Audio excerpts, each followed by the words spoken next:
अब की बार नरेंद्र मोदी जिंदाबाद। नरेंद्र मोदी जिंदाबाद। जिंदाबाद जिंदाबाद नरेंद्र मोदी जिंदाबाद। जिंदाबाद जिंदाबाद अब की बार 400 पार अब की बार 400 पार अब की बार फिर एक बार मोदी सरकार फिर एक बार मोदी सरकार मोदी है तो है गारंटी है। मोदी है तो मोदी है तो गारंटी है हर हर मोदी हर मोदी हर हर मोदी हर मोदी भारत माता की। माननीय प्रधानमंत्री श्री आदरणीय नरेंद्र मोदी जी के आगमन पर जय श्री राम। मोदी मोदी मोदी मोदी मोदी मोदी जय जय सिया राम। अब हम आमंत्रित करय चाहै छी दरभंगा संसदीय क्षेत्र के लोकप्रिय सांसद स्थानीय उम्मीदवार आदरणीय गोपाल जी ठाकुर जी से आग्रह करय चाहै छी जे देश के यशस्वी प्रधानमंत्री आदरणीय नरेंद्र मोदी जी का सम्मान मिथिला का पाग आ मखान का माला से करता।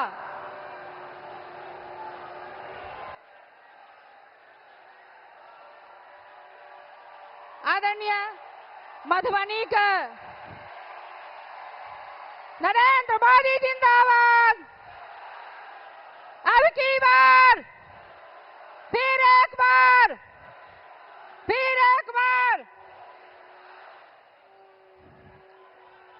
प्रेम से बाजू धरती पुत्री माता जानकी की। धरती पुत्री माता जानकी की। जय श्री राम।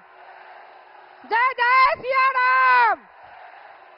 मोदी है तो अब हम आमंत्रित करै छी मधुबनी लोकसभा के आदरणीय प्रत्याशी आदरणीय अशोक यादव जी से आग्रह करै छियनि जे आदरणीय प्रधानमंत्री जी का ओ मखान के माला से अंग वस्त्र सम्मानित करतीन। अब हम आग्रह करै छी समस्तीपुर के प्रत्याशी संभवी चौधरी जी से जो अंग वस्त्र से सम्मानित करतीन। अब हम आग्रह करै छियनि जदयू के नेता आदरणीय मदन सहनी जी से जो गौतम बुद्ध का तस्वीर से माननीय प्रधानमंत्री जी का सम्मान करथिन।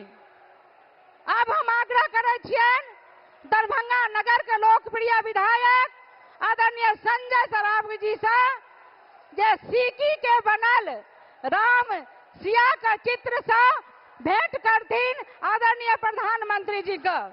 महिला का समूह श्रीमती स्वर्णा सिंह से आग्रह करब जे अंग वस्त्र देकर माननीय प्रधानमंत्री जी का सम्मान करथिन। महिला मोर्चा के प्रदेश महामंत्री मीना झा जी और धर्मशीला गुप्ता जी मछली का माछ पान और मखान मिथिला का प्रतीक चिन्ह पग पग पोखर मार्ग मचान यह थिक मिथिला का पहचान ऐसा सम्मानित करतीन। अब हम आमंत्रित करबैन आदरणीय सांसद गोपाल जी ठाकुर का जे स्वागत में दो शब्द रखतीन। भारत माता की। भारत माता की। वंदे वंदे। नरेंद्र मोदी जिंदाबाद। नरेंद्र मोदी जिंदाबाद। नव भारत के विश्वकर्मा नरेंद्र मोदी जिंदाबाद। मंच पर हमरा सभक देशक यशस्वी प्रधानमंत्री नव भारत के विश्वकर्मा परम आदरणीय श्री नरेंद्र भाई मोदी जी का हम सब थपरी बजाकर स्वागत करी, जोरदार थपरी बजाकर आदरणीय प्रधानमंत्री जी का हम सब स्वागत अभिनंदन वंदन करी। बंधुगण, हमरा सबके सौभाग्य है जे नव भारत का विश्वकर्मा जिनकर हम सब प्रतीक्षा करे चलो जे आदरणीय प्रधानमंत्री जी के मिथिला भूमि पर जे 500 वर्ष बाद माता जानकी के वास्ते अयोध्या में जन्मभूमि पर भव्य और दिव्य मंदिर का निर्माण के बाद पहली दफे ऐतिहासिक राज मैदान दरभंगा जे मिथिला का प्रसिद्ध स्थान है ओहि में आयल था। पुनः एक बेर थपरी बजाकर जोरदार थपरी से आदरणीय प्रधानमंत्री जी का स्वागत करी, अभिनंदन करी, वंदन करी, चंदन करी।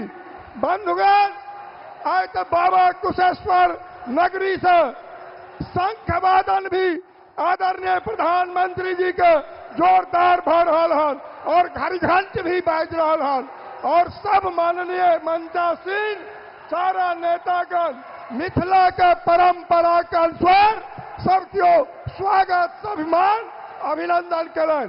बंधुगण, आजादी के बाद जे प्रधानमंत्री नरेंद्र भाई मोदी मिथिला के दिलन, आज तक कोई प्रधानमंत्री मिथिला पर किनको नजर नहीं गेल।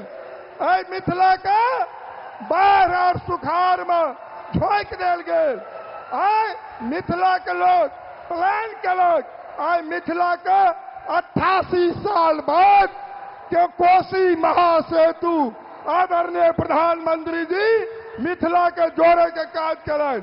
आदरणीय प्रधानमंत्री जी दरभंगा में उड़ान स्कीम के तहत आज उत्तर बिहार के एयरपोर्ट तक के काज करें, एम्स दलन, IT पार्क दलन, तारा मंडल दलन और सुपर स्पेशलिटी अस्पताल दलन, गंगा पर आधा दर्जन पुल से उत्तर बिहार के जोड़े के काज करें और आज दरभंगा में 3600 करोड़ के लागत से अंडरग्राउंड गैस पाइप लाइन भी बिछ रहा है। जोरदार ताली बजना चाहिए, बाजत रहना चाहिए आदरणीय प्रधानमंत्री जी का अभिनंदन में। बिहार में यदि 177 किलोमीटर रेल निर्माण के बात करब तो दरभंगे में भेटल विश्व स्तरीय स्टेशन दरभंगे में। एहन प्रधानमंत्री जी का अभिनंदन वंदन बारंबार हम सब जोरदार एक बेर ताली के गड़गड़ाहट, थपरी के गड़गड़ाहट से अभिनंदन करी। बहुत बहुत धन्यवाद।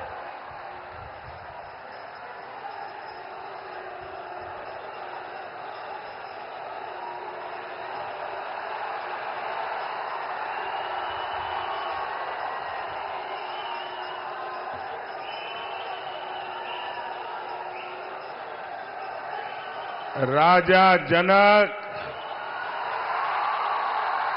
सीता मैया, कविराज विद्यापति के ई पावन मिथिला भूमि के नमन करे छी।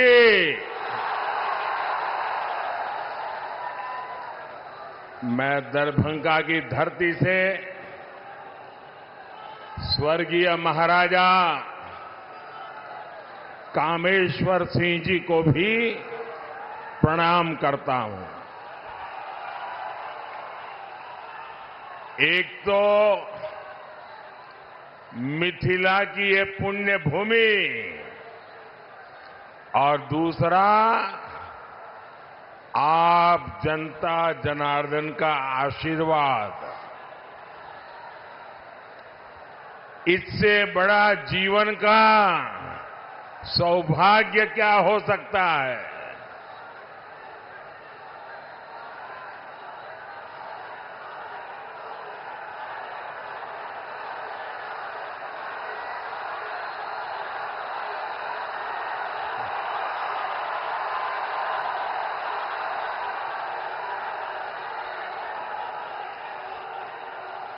आप वो मोदी को कितना नचाओगे?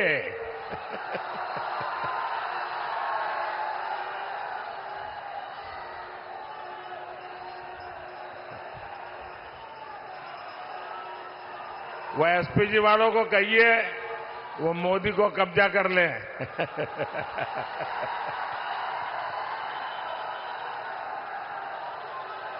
लेकिन बढ़िया बना के लाए हो आप।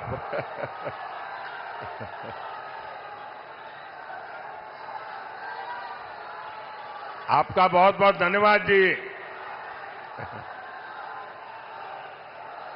बोलिए भारत माता की, भारत माता की। ये एसपीजी वालों को दे दीजिए। हाँ,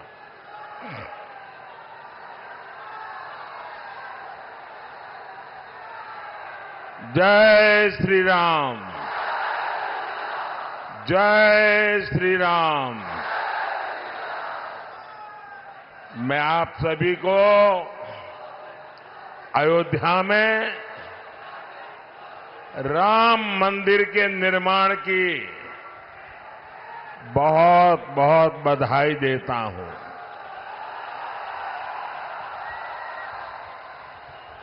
पांच सौ वर्षों के बाद हमारा इंतजार समाप्त हुआ। 500 साल तक ये हमारे पूर्वज संघर्ष करते रहे, बलिदान देते रहे और कभी भी निराश नहीं हुए। हमारे पूर्वजों को पता था कभी न कोई बेटा पैदा होगा, कभी तो कोई बेटा पैदा होगा जो 500 साल के इंतजार को परिपूर्ण करके भगवान राम मंदिर। और साथियों, इंतजार सिर्फ राम जी का ही थोड़ा था, सीता मैया का भी तो था और हमारे मिथिला के भी तो था। हम अपने जीवन काल में ये शुभ समय देख रहे हैं। ये विश्वकर्मा भक्त आप नीचे रखो, पीछे लोग देख नहीं पाते। मैंने आपको देख लिया, सुखी रहो।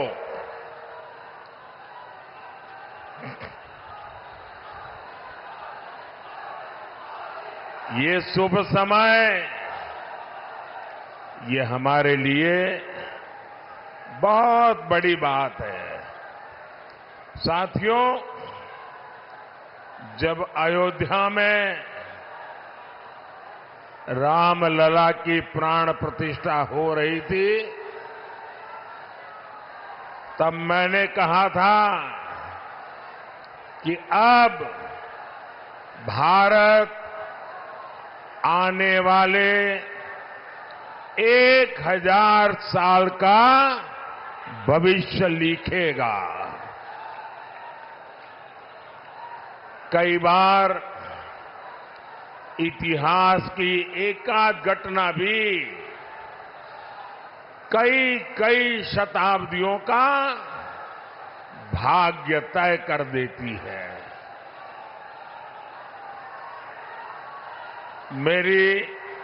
मेरी आप सबसे प्रार्थना है, देखिए जगह छोटी पड़ गई है, मैं जानता हूं आपको तकलीफ हो रही है। हो सकता है आप मुझे देख ना पाते हो, लेकिन उसके लिए हमें क्षमा करें।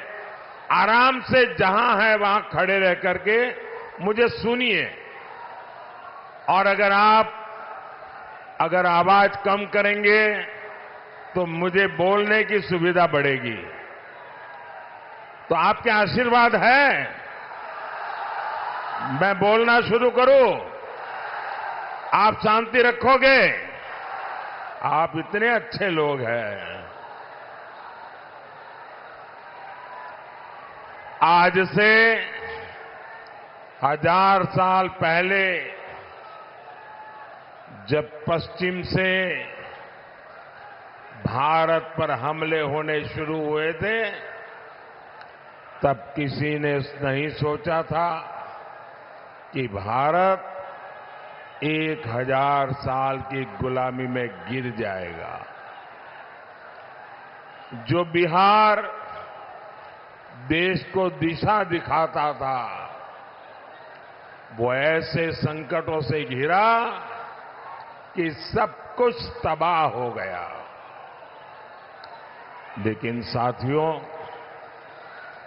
भारत के भाग्य ने आज एक बार फिर करवट ली है। बिहार के भाग्य ने एक बार फिर करवट ली है। 21वीं सदी में ये कालखंड ऐसा आया है जब भारत फिर से अपनी सारी बेड़ियां तोड़कर उठ खड़ा हुआ है। आज भारत की दुनिया में जो साख है ना, वो नई ऊंचाई पर है। आज भारत चांद पर पहुंच गया है, जहां कोई नहीं पहुंचा। 10 साल पहले हम दुनिया की 11वें नंबर की अर्थव्यवस्था थे। सिर्फ 10 साल में हम दुनिया की 5वें नंबर की अर्थव्यवस्था बन चुके हैं।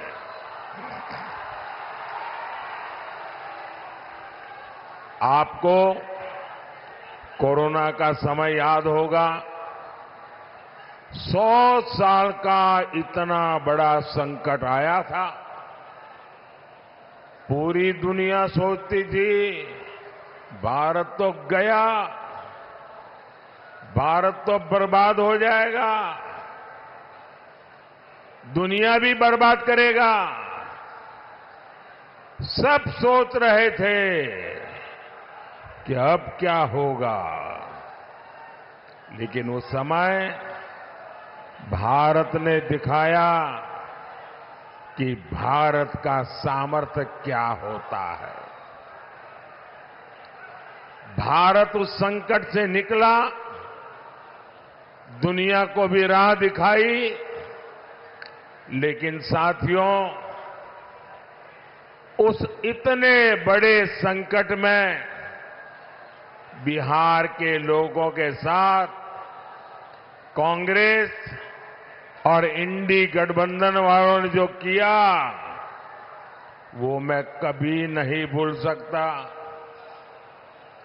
दिल्ली में इंडी गठबंधन की सरकार थी, महाराष्ट्र में इंडी गठबंधन की सरकार थी, और इन लोगों ने बिहार के लोगों को उस संकट काल में वहां से साजिश करके भगा दिया, वापस भेज दिया था।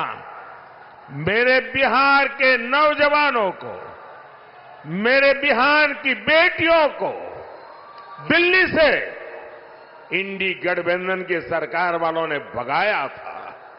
महाराष्ट्र से इंडी गठबंधन वालों ने, सरकार ने भगाया था। मैं जरा बिहार के नौजवानों को पूछना चाहता हूं, जिन्होंने आपके साथ ये जुल्म किया, क्या उन्हें माफ करेंगे? क्या इस चुनाव में हिसाब चुकता करेंगे कि नहीं करेंगे? बिहार के लोगों को बसों में बिठाया गया और बीच रास्ते छोड़ दिया गया। और आज यही इंडी गठबंधन के लोग आपसे वोट मांगने आ रहे हैं। क्या आप इंडी गठबंधन का इतना बड़ा गुनाह माफ करेंगे क्या? माफ करेंगे क्या? माफ करेंगे क्या? भाइयों बहनों, मैंने इस चुनाव में अगले 5 साल के लिए विकास का रोड मैप दिया है। मैंने 25 साल का विजन देश के सामने रखा है। लेकिन ये भी जरूरी है हम अतीत का भी ध्यान रखें।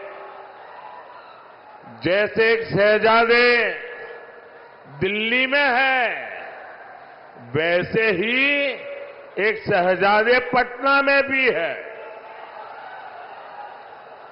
एक शहजादे ने बचपन से पूरे देश को और दूसरे शहजादे ने पूरे बिहार को अपनी जागीर समझा है।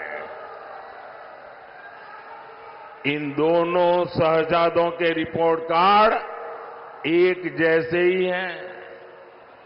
इनके रिपोर्ट कार्ड में सिवाय घोटालों और बेलगाम कानून व्यवस्था के सिवाय कुछ भी नहीं है। याद कीजिए कैसे बिहार में अपहरण उद्योग चलता था, कैसे बड़े बड़े घोटालों से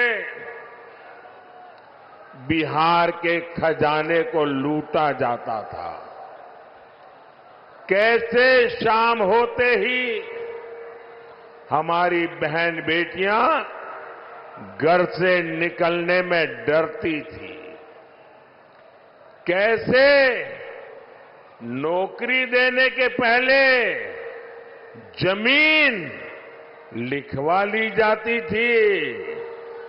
साथियों, आज नीतीश जी के नेतृत्व में एनडीए सरकार बिहार के विकास के लिए दिन रात काम कर रहा है। हमारी प्रेरणा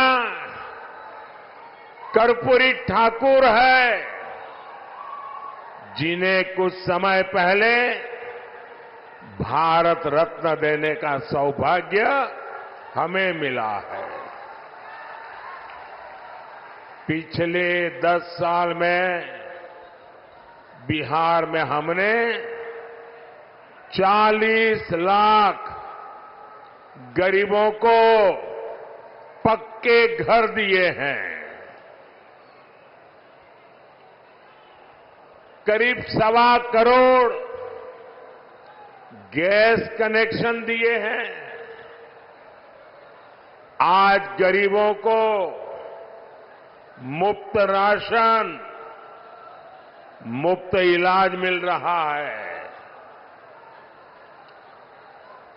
और अब मोदी ने ये भी तय किया है कि आपके परिवार में बिहार में कोई भी 70 साल की ऊपर के बुजुर्ग होंगे तो अब उनके संतानों को उनकी बीमारी में इलाज का खर्चा नहीं उठाना पड़ेगा। अब ये खर्चा दिल्ली में आपका ये बेटा उठाएगा।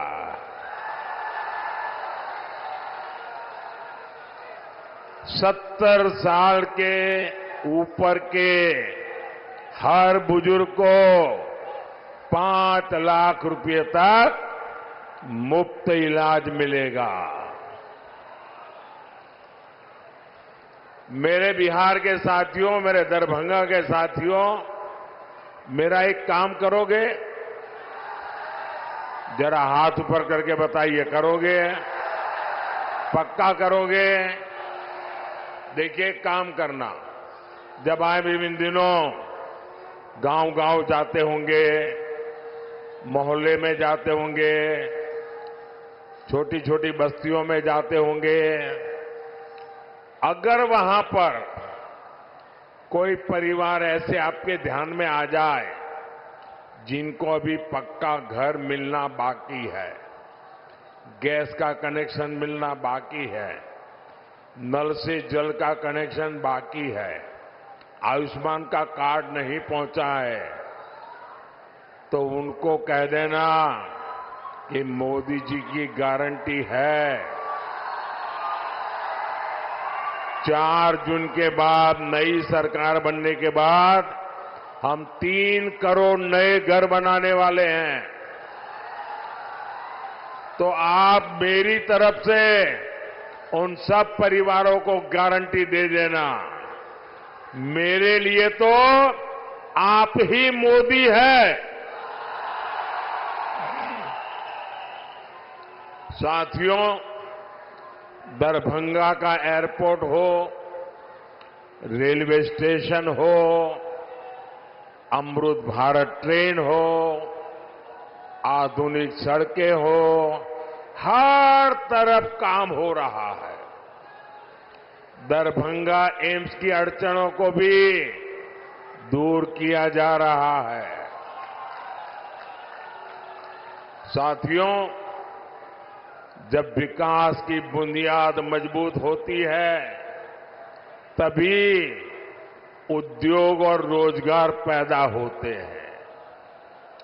यहां दरभंगा में आईटी पार्क भी बना, जिससे युवाओं के लिए नए अवसर पैदा होंगे। मिथिला में मखाना, लीची और आम खूब होता है। अच्छी सड़कों और इंफ्रास्ट्रक्चर से इसका एक्सपोर्ट दुनिया भर में बढ़ेगा। यहां के मखाने को दुनिया तक पहुंचाने के लिए हमारी सरकार ने मखाने को जीआई टैग दिया है। साथियों, हमने बिहार में महिला स्वयं सहायता समूहों को 42,000 करोड़ रुपए की सहायता बैंकों से दी है। 42,000 करोड़ रुपया। दरभंगा, मधुबनी में 11 लाख महिलाएं इन समूहों से जुड़ी है। दरभंगा में इन बहनों ने शिल्प ग्राम की शुरुआत भी की है। और आपकी मधुबनी की पेंटिंग का प्रचार तो खुद मोदी पूरी दुनिया में करता रहता है। आज आगे बढ़ती हमारी बहनों की ये खुशी, यही मोदी को मेहनत करने का हौसला देती है। साथियों, आपको पता है कि संविधान ने लंबी चर्चा के बाद हमारा संविधान बना, तब एक मुद्दे पर सबसे ज्यादा चर्चा हुई थी।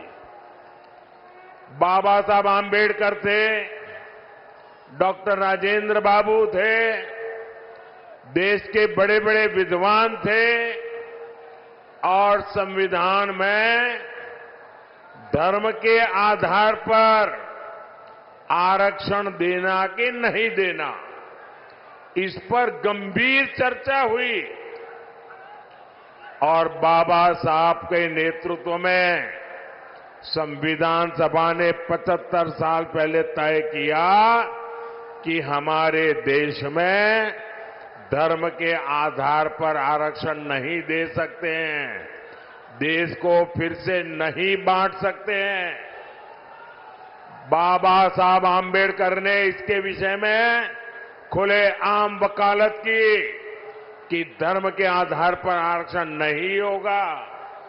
इतना ही नहीं, पंडित नेहरू ने भी धर्म के आधार पर आरक्षण का विरोध किया। लेकिन अब जब हमारे गरीब एससी, एसटी, ओबीसी का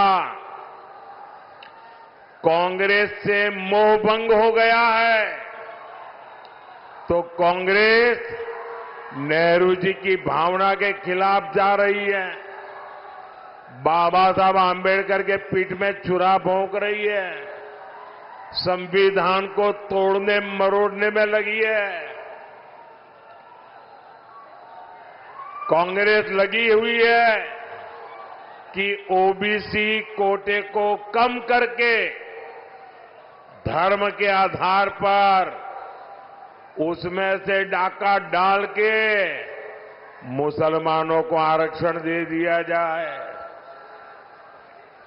दलितों के आरक्षण में से डाका डालो, आदिवासियों के आरक्षण में से डाका डालो, और कांग्रेस की साजिश में आरजेडी भी कंधे से कंधा मिलाकर चल रही है। 2007 में बिहार के शहजादे के पिताजी ने मुस्लिमों को ये आरक्षण में से निकाल करके कोटा देने की बात कही थी। रेल मंत्री के रहते हुए उन्होंने रेलवे अधिकारियों को कहा था कि मुस्लिमों के लिए कोटे का इंतजाम किया जाए।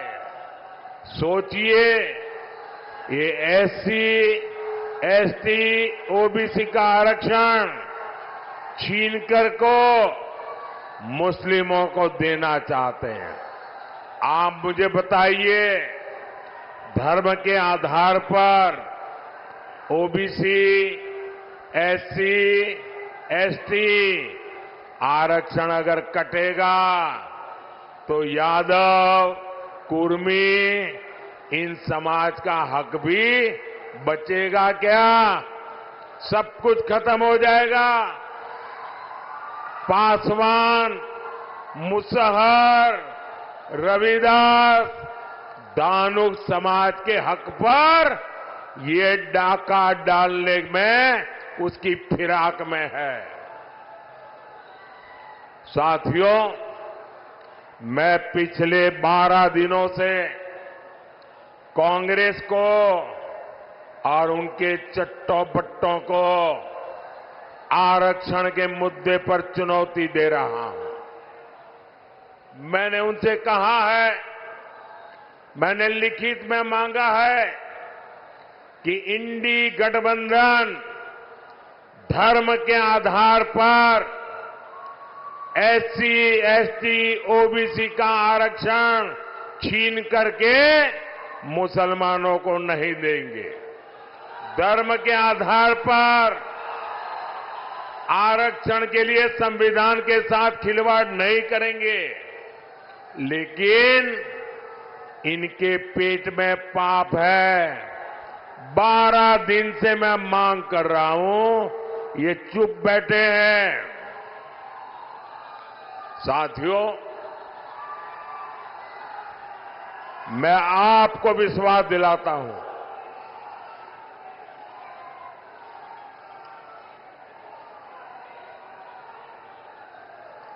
मैं आपको विश्वास दिलाता हूं, जब तक मोदी जिंदा है, जब तक मोदी जिंदा है, एससी, एसटी, ओबीसी के आरक्षण पर कभी भी मैं खिलवाड़ नहीं करने दूंगा। साथियों, मैंने जब से कांग्रेस आरजेडी के इरादों को बेनकाब किया है तो ये लोग बौखला गए हैं। अब आरजेडी ने ये गिनना शुरू कर दिया है कि सेना में कौन हिंदू है, कौन मुसलमान है, यही इनका असली चेहरा है। ये लोग समाज को बांटने के लिए, देश की एकता तोड़ने के लिए कुछ भी कर सकते हैं। मां भारती की रक्षा के लिए जो सीने पर गोली खाता है वो पहले भारतीय होता है। और ये आरजेडी के लोग उसे हिंदू मुसलमान की नजर से देखते हैं। मैं जरा हिंदू मुसलमान का बंटवारा करने वालों को पूछना चाहता हूं, क्या अब्दुल हमीद जी को हम इस शर्त इसलिए याद करते हैं क्योंकि वो मुसलमान थे? देश को इस दिशा में ले जाएंगे ये लोग। यही लोग सर्जिकल स्ट्राइक पर सवाल उठाते हैं, एयर स्ट्राइक पर सवाल उठाते हैं। यही लोग आर्मी चीफ को गाली देते हैं। आखिर किसको खुश करने के लिए किसके इशारे पर ये बोला जाता है? देश सब देख रहा है, जनता है सब कुछ जानती है, देशवासी सब देख रहे हैं। साथियों, आरजेडी का इतिहास सामाजिक न्याय का मुखौटा लगाकर हमेशा तुष्टीकरण करने का रहा है।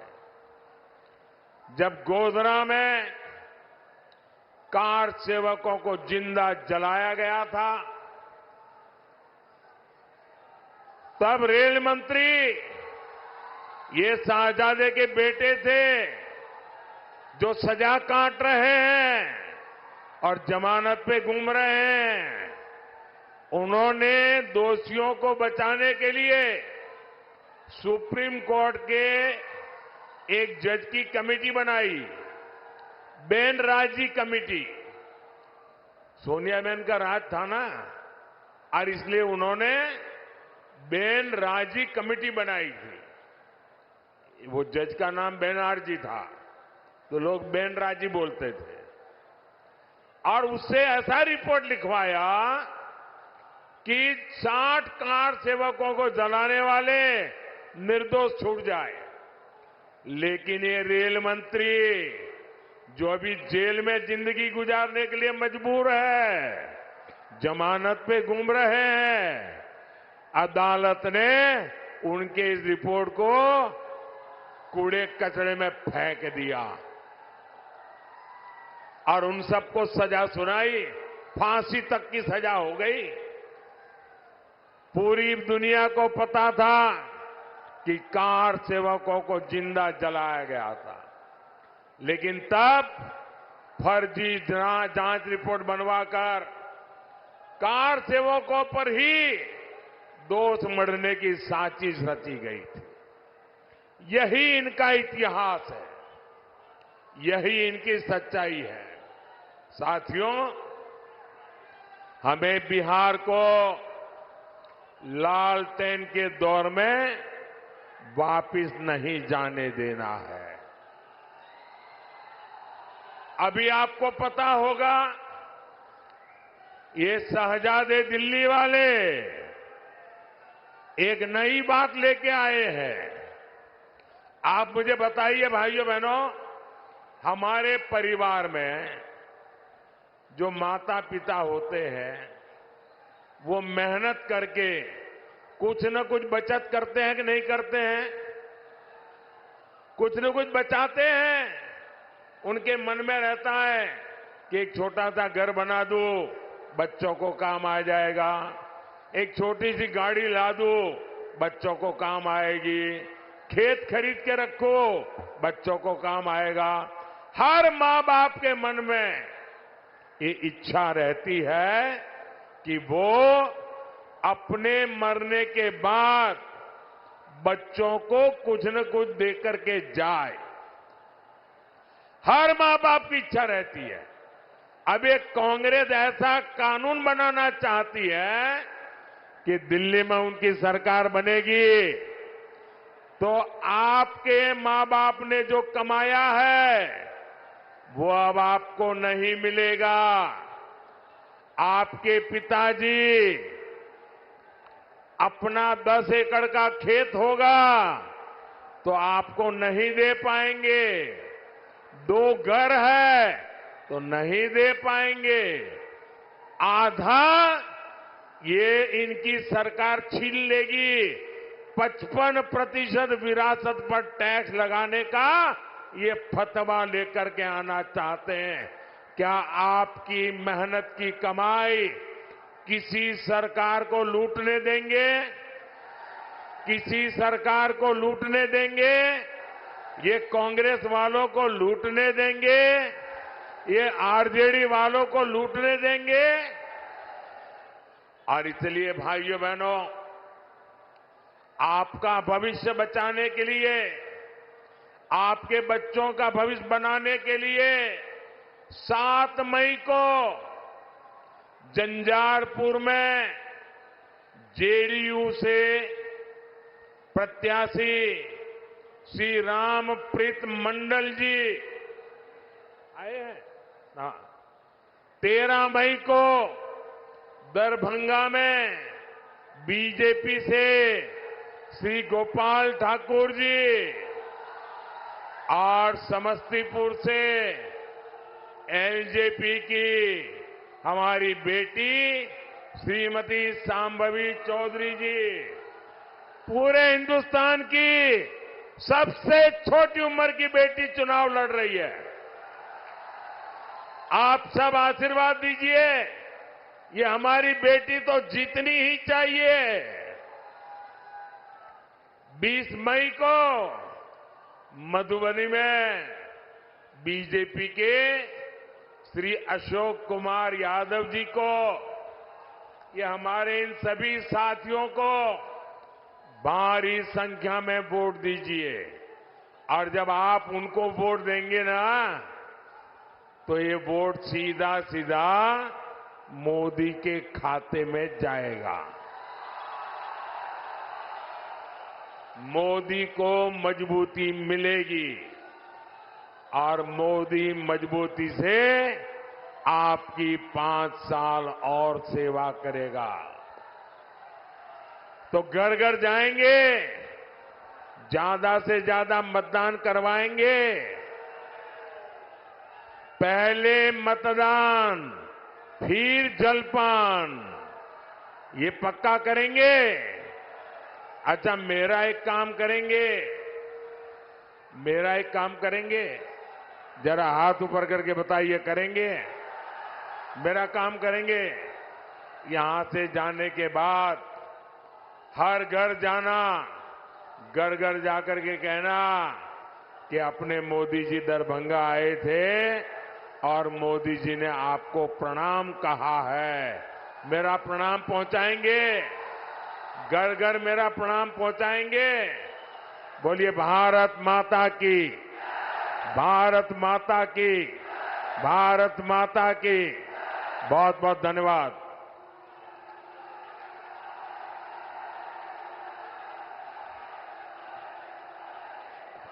बहुत बहुत आभार माननीय प्रधानमंत्री जी के। आई मिथिला का पावन भूमि पर, जनक नंदिनी मां सीता का भूमि पर बहुत बहुत आभार।